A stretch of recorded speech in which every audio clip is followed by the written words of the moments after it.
안녕하세요. 건기진입니다. 이번에는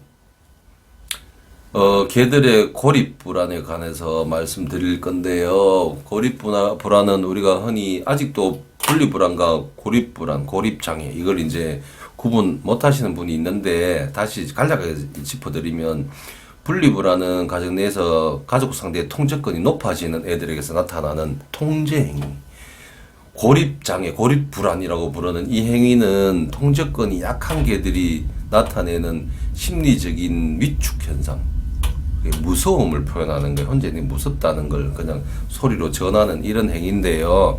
고립장애는 그렇기 때문에 통제력을 발휘하는 건 아니기 때문에 소리를 지점을 뭐 막 쓰거나 문 앞에서 과잉 행동을 하지는 않습니다. 근데 하울링을 위주로 쓰는 게 고립장애인데, 고립장애 중에 하울링보다 더 무서운 게 있어요. 이게 뭔가 하면 가족이 아무도 없으면 집에서 온갖 걸 물어뜯거나 집을 탈출하려고 하는 애들이 있습니다. 문을 뜯고 중문을 다 뜯어놓거나, 현관문을 뜯다가 안 되니까, 긁어서 안 되니까 어떻게 해요? 현관문 바로 옆에 있는 벽을 뚫어버리거나 문틀을 다 뜯어놓거나 하는 이런 큰 훼손 장애가 있습니다. 이게 이제 고립장애 일종인데요.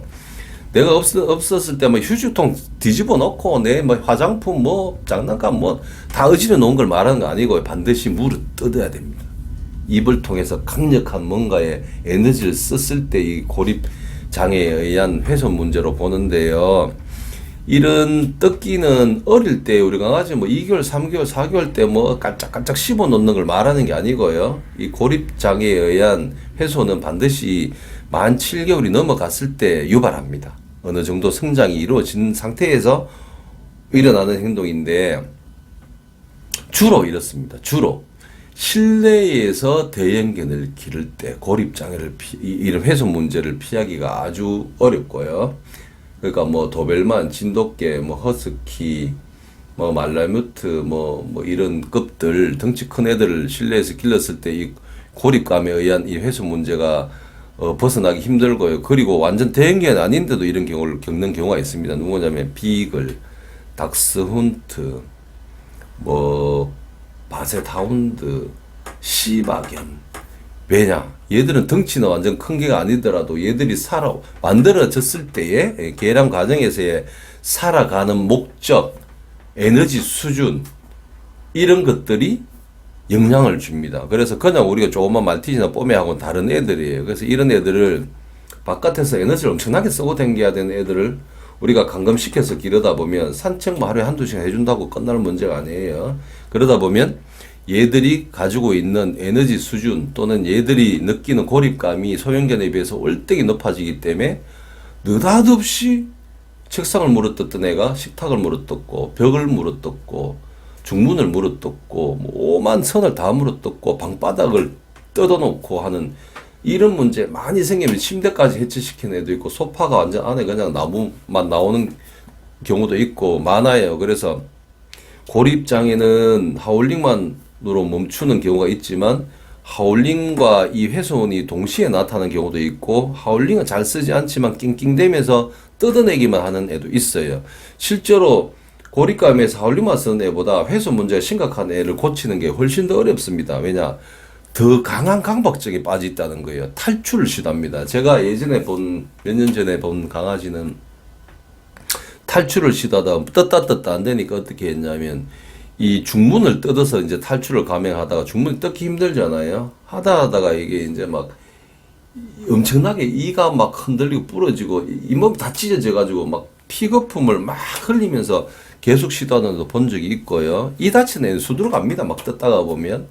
그래서 이 고립장애에 의한 훼손은 어떻게 고쳐야 되냐. 이미 만들어지면 골치 아파요. 아까 말씀드린 대로 비글이나 닥스훈트나 뭐 시바 이런 급 이상 되는 애들은 골치 아파요. 그래서 만들어지지 않으려면 어떻게 일단 예방책이 먼저 필요하잖아요. 예방책은 뭐냐. 어릴 때부터 가족과의 밀착도를 좀 줄여놔야 돼요. 가족과의 밀착도가 높으면 높을수록 연대감, 무리건성이 높아지고요. 밀착도 낮출수록 자립도가 높아지죠. 근데 우리나라에서 개 기르는 때 뭐 가정에 보면 너무 많이 밀착시킬라 해요. 너무 많이. 가만히 있는데도 내가 가서 깨우고 놀자 하고 만지고 안고 뽀뽀하고 걔가 사람한테서 벗어날 수 없게 만드는 집이 많습니다. 이런 경우에 이런 중형 대형견을 기르면 그걸 꼭 거치게 돼 있어요. 나중에 고마 내 집이 내 집이 아닌 경우가 생깁니다. 수리를 엄청나게 해야 되는 경우가 생기고요.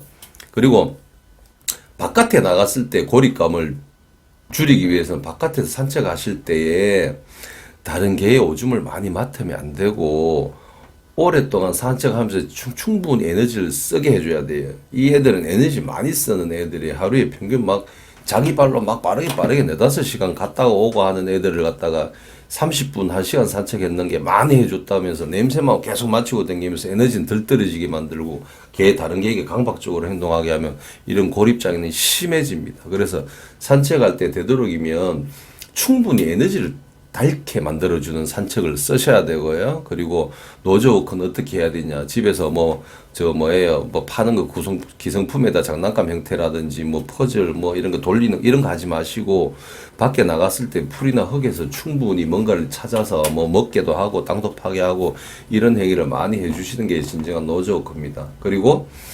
그 외에 이제 문제가 생기면 어떻게 합니까? 이미 우리 강아지는 물어 뜯기 시작했어요. 막 소리 내면서 막 뭐 창틀을 다 물어 뜯고 있습니다.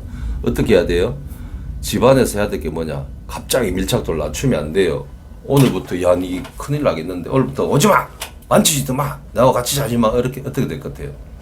이미 고립감이 높아서 뜯는 애한테 가! 이러면 어떻게 돼요? 고립감이 곱하기 2가 되겠죠.